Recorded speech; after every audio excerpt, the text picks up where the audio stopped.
But thank you. It's now my duty to introduce our keynote speaker, Jack Potter, CEO of the Metropolitan Washington Airports Authority.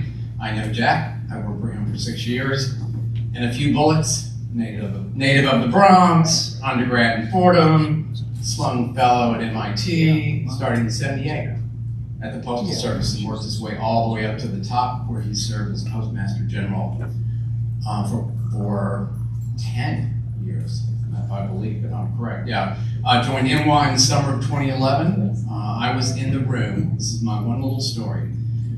When he made it his mission to keep overall cost per employment, okay, all you Airports Authority people,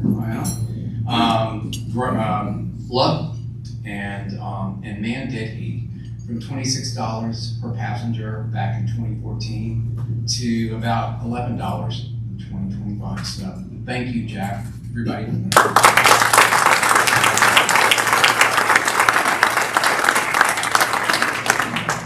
Well, good afternoon, everyone, and thanks for joining us today. I have to tell you, it's very hard to follow Annette. I think she could be president someday. And so just congratulations to her and to all of those who earned those scholarships, and they did earn them. So congratulations to all 50 of those students. So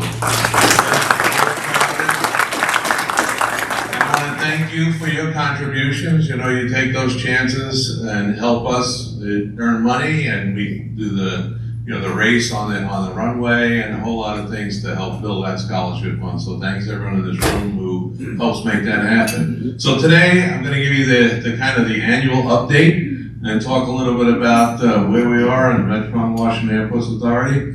And I think I just skipped a whole bunch of stuff. Can't figure out what's. I think I'm going backwards, maybe.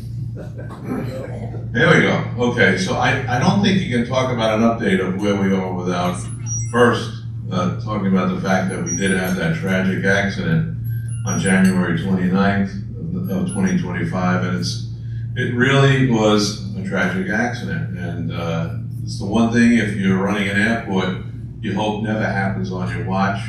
We're very, very sad for the families that were affected. I think we're happy that there's a big effort now to make sure that Reagan National is safe. There have been conditions that have existed for decades there that were not, really attended to. And I believe now with the NTSB and all the actions of the FAA, it'll be a much safer place. So I'd just like to ask for a couple of moments of silence for all those that we lost on January 29th.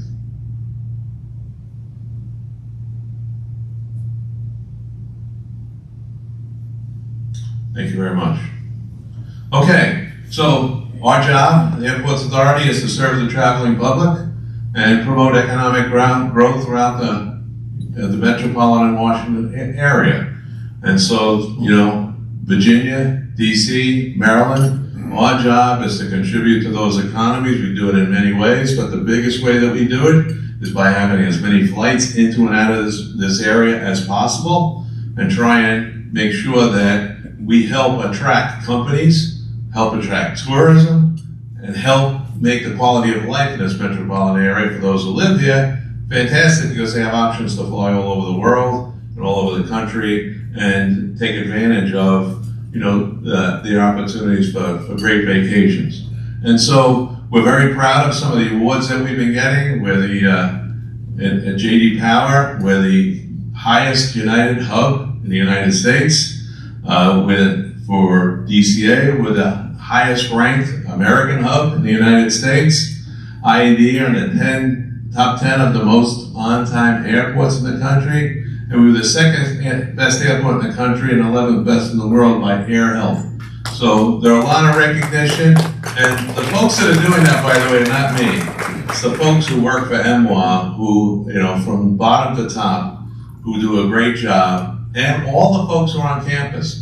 When you think about it, it's a community that provides a service. It's the airlines, right? It's the federal partners that we have, TSA, CBP, It's all the folks who are contractors to the airlines and to us, ABM as an example. Without them, this place doesn't operate.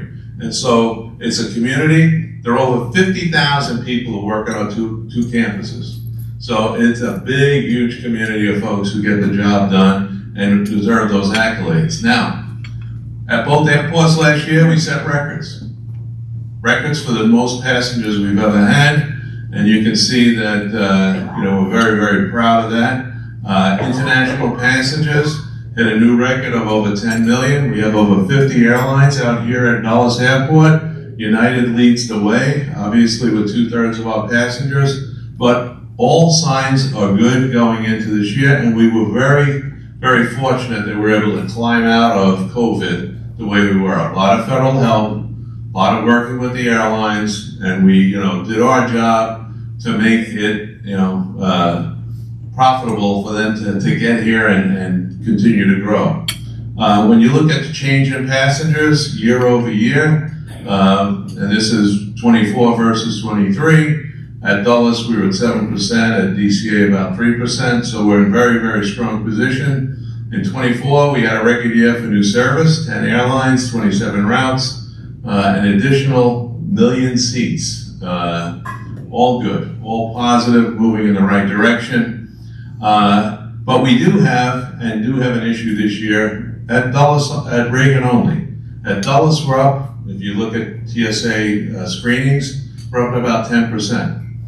United is really pumping a lot of transfer passengers there, so it's even better than that. So all things are good when you look at IAD and Dulles. And that's because, again, the growth that's occurring because of United's greater use of Dulles as a hub, the new routes that they're serving, the new airlines that we have, the new routes that they're serving. And the prospects are very, very good, and I'll talk about that going forward, but we are seeing a decline at DCA. Now, a lot of that, and most of it is related to the fact that we had the accident. But systemically across the country, there has been a decline in passengers, and a lot to do with the economy. We do have some sore points with tariffs, as an example. Canadians are not flying to the United States to go to warm weather destinations or travel. They're going to other places. They were really offended by it. There are other countries who are seeing that, but the bottom line is, when you look at our airports, we're kind of bucking the trend of what's happening nationally with some reductions in the growth that has been seen. Again, all because of the hard work that's been put in and the airlines and their strategic use of our airports. But at Reagan, we had a decline of 6%, much of it related to the accident, right? When the accident occurred, obviously, we were shut down, and then you saw what the federal government was doing in terms of limiting the number of flights that were coming in and out. And so the combination of the accident and economic challenges that have been occurring with the change in administration, and then we've had some weather, not just here, but think about all the weather across the country, and anytime anything happens in the country, it affects the routes that move throughout the country. So we've had those challenges. Now, the good news is we, at both airports, we're getting good parking revenue, so people are coming and parking their cars, and we've had record terminal sales at both airports. Our concessions are doing a great job, and when you think about it, we don't just focus on costs. You always hear us talk about cost per employment, and people get fixated on the word cost. We're not fixated on the word cost, we're fixated on the bottom line. And the bottom line is a combination of revenue, because the way you look at cost per employment is total cost at the airport, and you subtract out any money that we can earn for in non-aviation areas. Non-aviation area is parking, non-aviation is concessions, the rents that we charge for folks on our campus. And the bottom line is you do that calculation and you divide by the number of enplaned passengers. So if you have passengers going up, your costs can go up. But on the other hand, and keep cost per employment down, right? And so we've been spending more money. It's surprising, like this year in 2025, we're spending about $50 million more on the cost side than we did in the past year. And people would say, well, how did your cost per employment go down? Well, it's because these revenues are going up, we're getting more passengers, and the equation works. So if you just did cost, you'd actually drive yourself out of business because you wouldn't provide a good experience for people. And we're very much focused on the balance. And so when you look at what's it costing airlines to fly at our two airports, at Reagan National, it's this year $8.41. And that is as low as it's been since, prior to 2000, and that's not in inflated dollars, that's just regular dollars, right? We don't take the cost of inflation into effect. So think about that. What are you paying less for today than you paid in 1998? Practically nothing, right? And likewise at Dulles, we're down to $11.17. And as Mark said, we're up in the $27, $28 range. And so think about that versus where we were. The lowest that's been since 2005.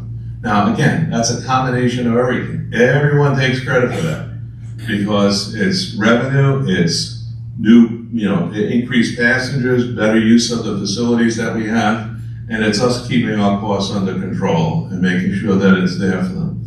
Now, where do we save money? One of the things we've been fortunate on is that we've been able to go to the bond market because we borrowed a bunch of money to build the garages, the new concourse, the new terminal, the expanded terminal, the new runway, the aero train. And so we've had the opportunity to refund the debt because we borrowed high and interest rates have remained low. And just this year we saved another $15 million this year from doing that. But that's another thing. We're very smart about how we finance these things.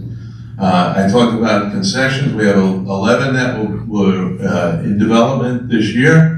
We've opened up 47 new or renovated locations since 2023. We're refreshing our offerings. That brings more money to the table, and we have 80 in the queue now to be done over the next several years. And when we put the new concourse in at Dulles, we have 17 new locations that'll give people many options for, and we hope they do, spend their money and again, get a better experience. We're very, very grateful to the airlines at both airports because we just signed a 15-year use and lease agreement. That's our agreement with the airlines in terms of what we can do in terms of investment.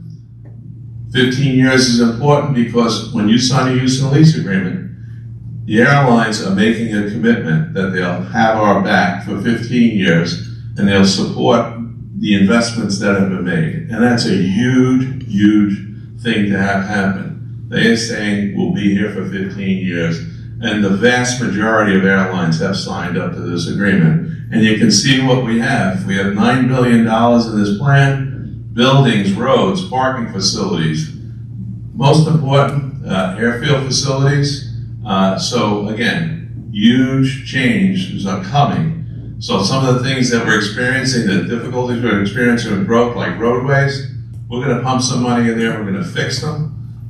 Some of the concourses are tight, and so again, they will be replaced over time. And the bottom line is there will be additional capacity and there's going to be plenty of room for growth, particularly at Dulles Airport. As you all know, Reagan is slot controlled with one main runway, busiest runway in America. So there's limited growth there other than upgauging, but we expect that the airlines will upgauge, and we're going to continue to work on the roadways there, and we're going to replace Terminal 1, which I'll show you in a second.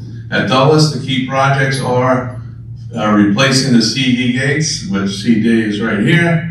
So we're starting phase 2, Tier 2 East. It's going to be called the E gates for now. And so we have phase 1 underway.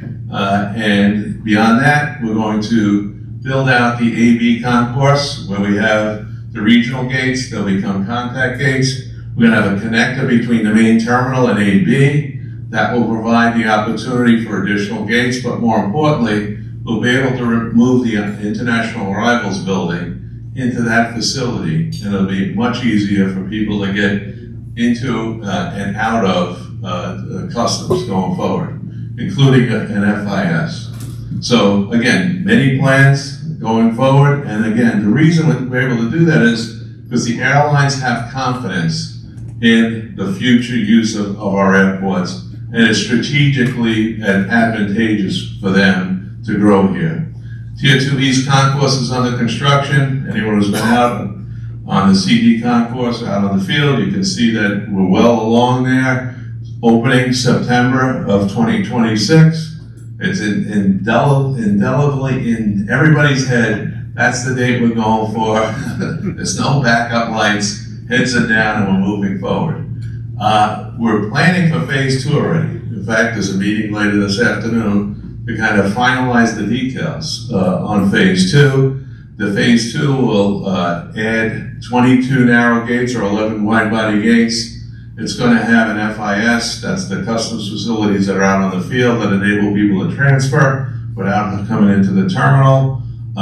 It's going to have a new lounge, 65,000 square foot. That's a big lounge. It's going to have baggage facilities. And we're excited about that. By the way, we've already awarded contracts for the construction as well as the design. And we're going to use a construction manager at risk formula, which means we bring the construction company in early on and they work with the designer to make sure that what built is built the most economically way that it can be built, but it's constructible. You don't have a design that is going to be problematic going forward. So we're really excited about that.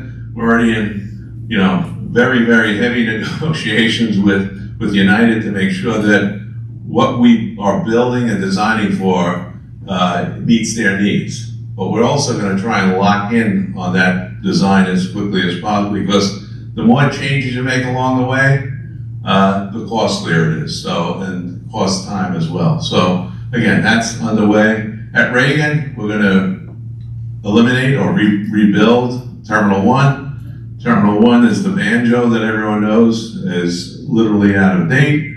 So we're going to build Terminal 1, off the new, to the right of the historic lobby, and the ticketing area for Terminal 1 in the future, long-term future, will be an extension of Terminal 2. So it'll be there'll be one ticketing level for both, and that's the long-term plan there.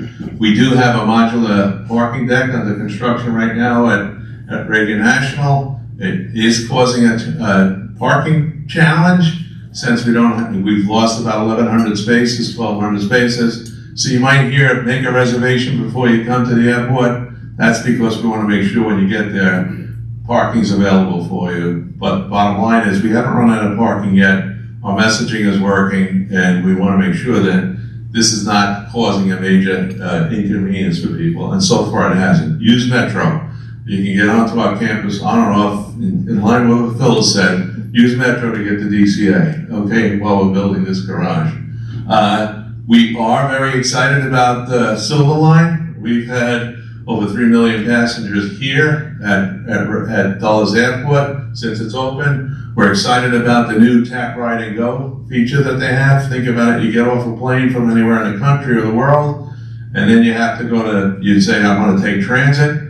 What better way than take out a credit card, tap it, and get on, versus having to deal with the machines and get the paper card. So we're thrilled with that. We think it's going to be very, very convenient for people coming to the Washington metropolitan area.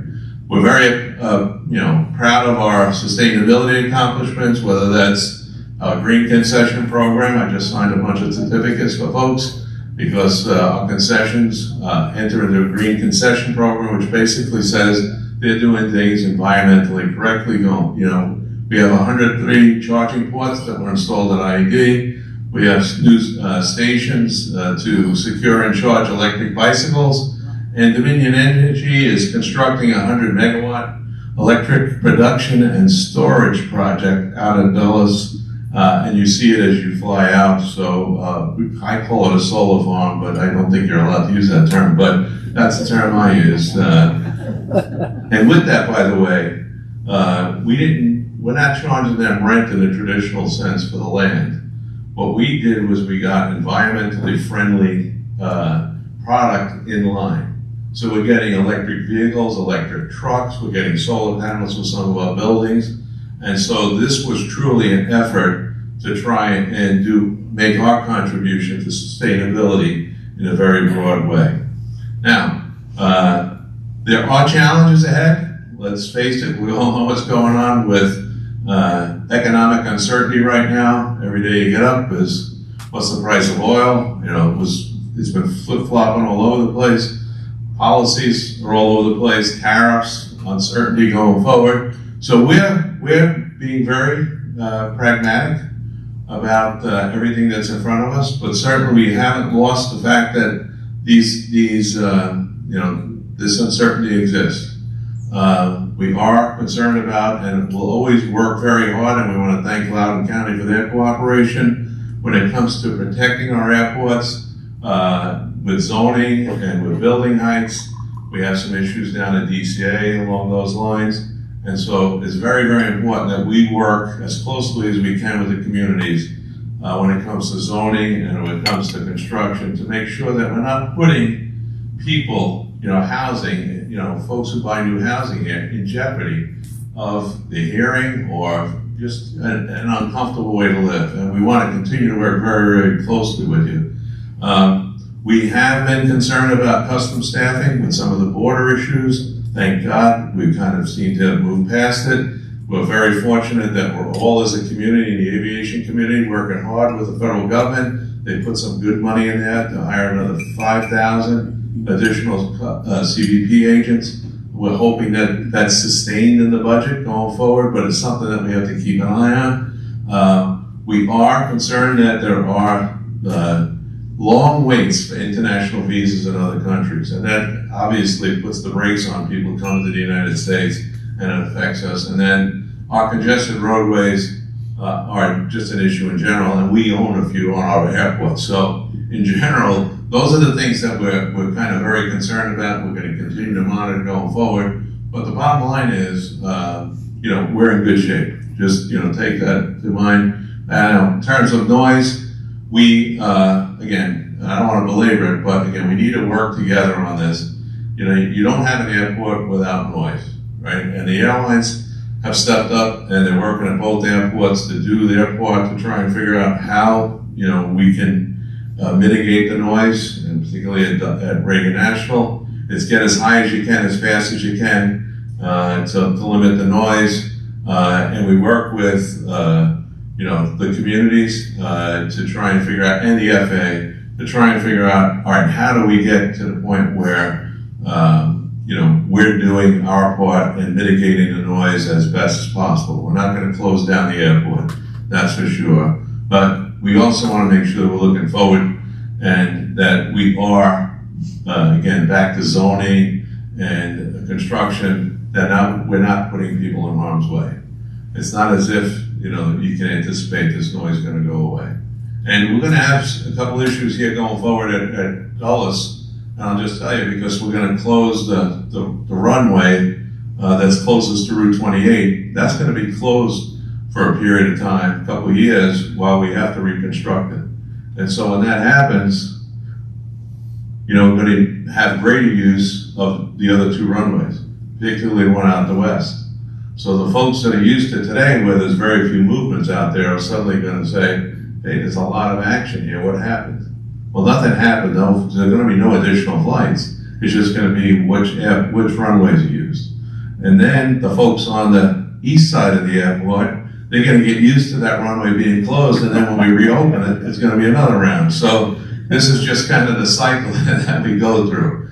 And so, again, particularly at Reagan National, very congested airspace. We know what happened with the helicopter accident, and there's going to be some changes now in the flight patterns. I'm anticipating that, particularly for helicopters going forward. And I'm sure that people are going to be raising concerns about that.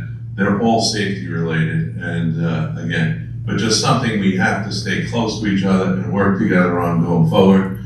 And again, I can't say enough about the work that we've done with our federal partners, TSA, CBP, really good working relationship with both of them. And I will tell you, probably the epitome of change is what TSA has managed to accomplish. We do customer surveys We measure customer satisfaction with different aspects of our airport, whether it's, the restrooms or whether it's, concessions. I will tell you that it's almost embarrassing for me to say this, but TSA at both airports, and again, hats off to the TSA leadership, is the highest rated customer experience at both airports, even better than the ticket counters at airlines. So just think about that. And that's a testament to our airport managers and our airport staff who work extremely closely with TSA to make sure and with the airlines to project how many folks are going to come, make sure that they're able to adjust their staffing to meet the needs going forward. But again, can't say enough about our federal partners. And then we have the second lowest wait time for large international airports in the country, second lowest peak wait time, and we have one of the highest rated areas, as I just said, for customer satisfaction with TSA. So that's the report. All things are good, but they're good because we work as a community. I want to thank this committee because you are very, very helpful to us in terms of working with local governments, working with the federal government, being our eyes and ears, giving us feedback in terms of what are some of the destinations that we should be serving, and you're big proponents of both our airports. So I can't say enough about the partnership that we've had for many, many years, and hope it continues. And so again, thank you all for being here today, and thank you for working with us to help make these two airports successful. Thank you.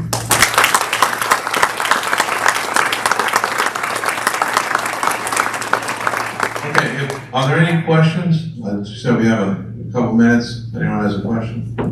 Yeah, Jack, what's the story on the renegotiation of the lease?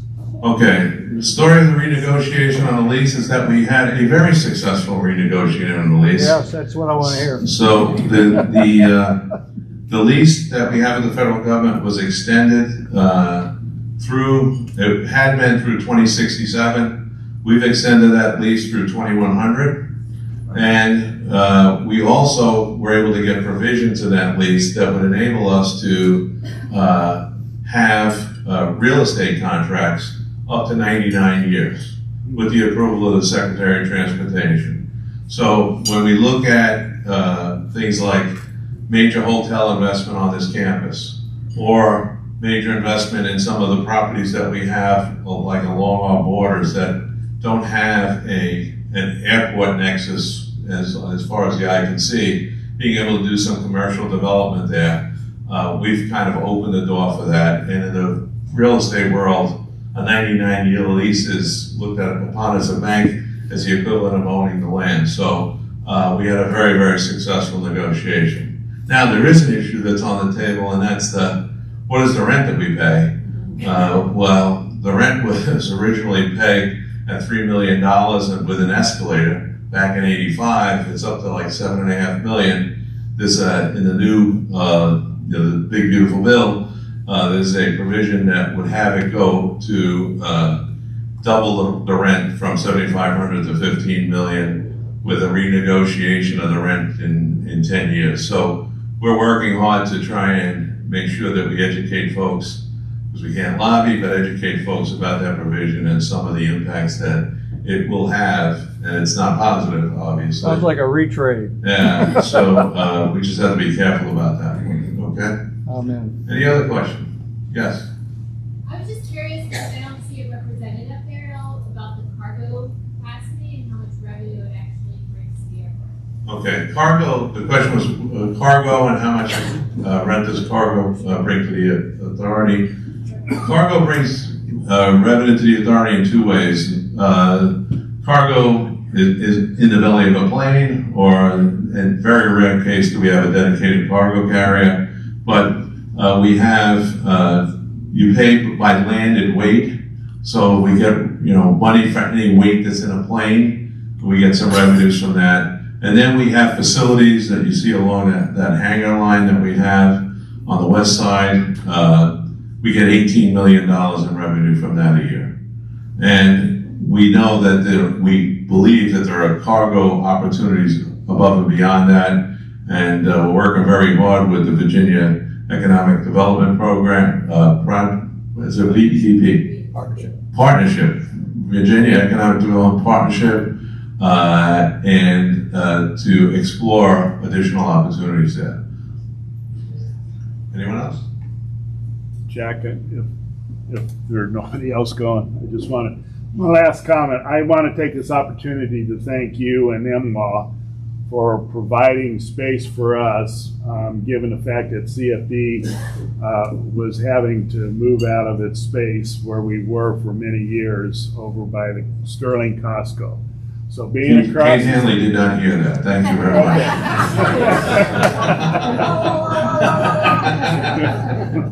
So You're welcome. it's a pleasure to be able to be out here now.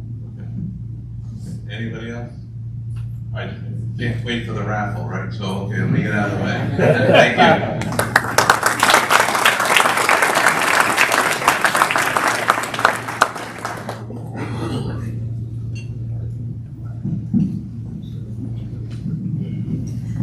Again, let's have a round of applause for Jack Potter.